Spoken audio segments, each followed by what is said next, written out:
Hey everybody, it's Beauchamp and welcome to my home. I am so excited that you're here to join me for a dynamic conversation. So Vaseline has teamed up with brand ambassador Regina King to form the Equitable Skincare for All campaign. And this campaign was designed to bring awareness and education and information to the Black and Brown communities about the disparities that exist for us in skincare. So we'll be joined by some dynamic dermatologists, 3 dynamic Black women as they share their stories and their insights to inform how we can take better care of our skin. Dr. Diane Davis, you're joining us from Dallas. Welcome to the house party. Hi everyone. So good to see you guys. Hi. Okay, so the conversation continues as we talk about skincare myths that we know all about, that I know I heard from my mom, my grandma, probably heard some from my great-grandma. One of the myths is that a lot of people think that if you want to moisturize your skin, you want to take a nice hot shower with a lot of steam. And while I know the steam can feel good, it's counterintuitive because it's really drying your skin out more. So I sometimes will even tell my patients, keep that Vaseline, especially like my eczema patients. I tell them keep that Vaseline right, on the side of the tub or right on the countertop. So as soon as you get out of the shower, you can start putting it on, definitely neck down, and just lubricate and just saturate as much of that water into your skin with Vaseline. Dr. Love, who is a dermatologist out of New York. Hi guys, thank you for having me. What are some other myth or true or false? Because the things that people think, whether or not you can put coconut oil on your face. Okay, well, I have to jump on that coconut oil thing because it drives me crazy.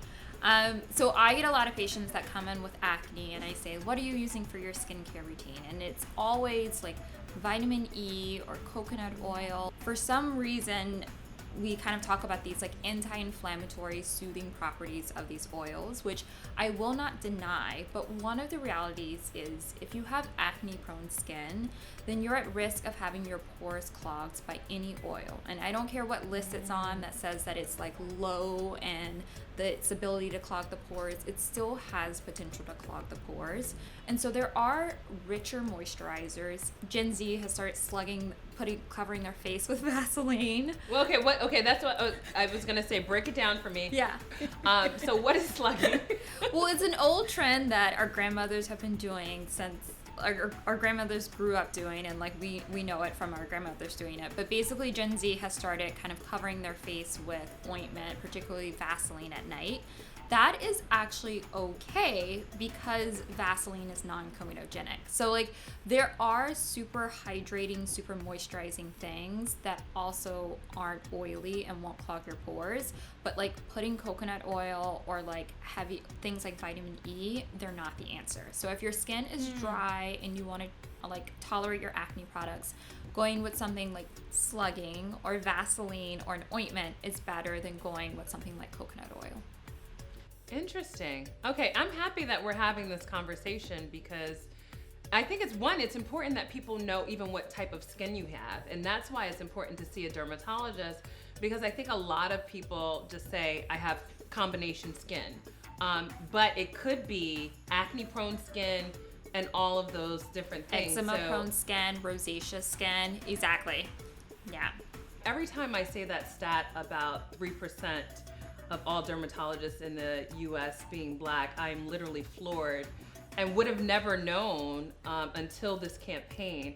But let's just jump right into it. Why was it important for you to be a part of the Equitable Skincare campaign? And why are you a part of Hughes? Yeah, well, first of all, Vaseline is a brand that has always been around healing the skin. And I don't know about you, but I've been using Vaseline all of my life. My mom used to slather it over my face, in the winter. So, they've really always been about healing skin for everyone. And we realized that we couldn't really do that if part of our community wasn't receiving equitable care, skincare. And I'm really excited to be a part of the campaign because this topic and this issue is something I'm very passionate about. And I think that we do need to move the needle on equitable care for all. So let's just talk about the platform itself and this campaign with what it aims to do. It ultimately aims to be a resource and to inform and help us to start to think about skincare differently, but also to provide resources to Black and brown communities to know what we have access to in terms of healthcare and skincare. Thinking about things from a patient perspective, it's really difficult. You know, you mentioned the stat 3%.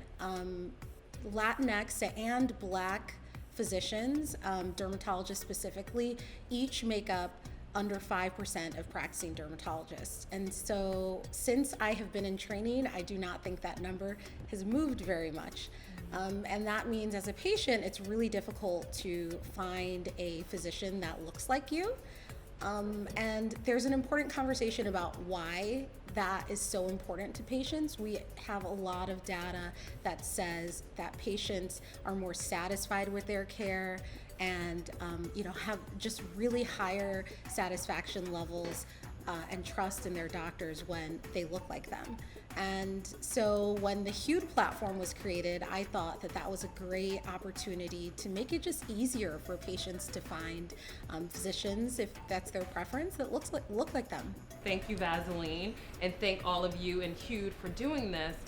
Is that it's about being seen. So, we want to be seen as our most authentic, most full, most capable, most intelligent, most beautiful selves. And that's what the campaign is doing, and that's the work that you all do by helping other Black and brown people feel like their best selves. We want you all to continue the conversation. Use the hashtag #SkincareForAll. We want to know your thoughts. Let's keep it going.